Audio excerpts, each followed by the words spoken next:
Halo semuanya, perkenalkan nama saya Putri Karisa Tagaluk. Di sini saya akan menjelaskan materi mengenai yang pertama itu ada transgenik, lalu yang kedua itu ada teknik DNA rekombinan. Pertama yang akan saya bahas itu pengertiannya, yang kedua kekurangannya, yang ketiga kelebihan, dan yang terakhir atau yang keempat yaitu contoh pengaplikasiannya. Yang pertama saya akan membahas mengenai transgenik. Nah, transgenik itu apa sih sebenarnya? Transgenik adalah proses atau teknologi yang melibatkan transfer gen dari satu organisme ke organisme lain.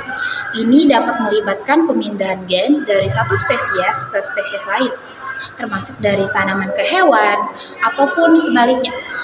Lalu yang kedua, kita akan membahas kekurangannya.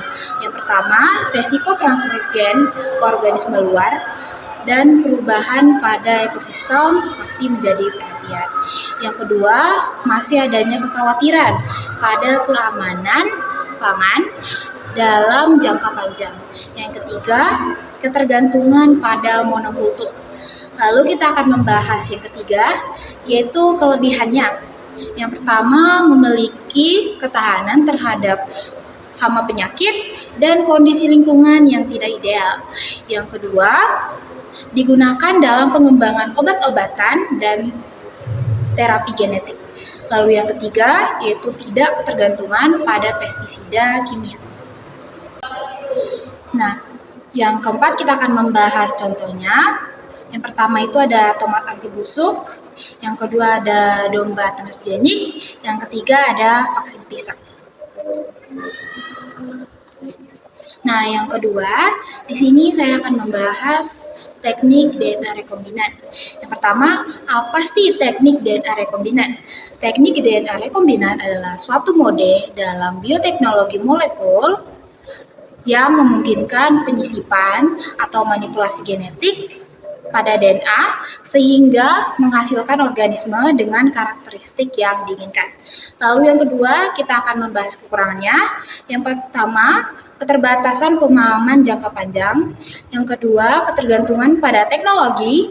Yang ketiga, menimbulkan pertimbangan etika terkait manipulasi genetik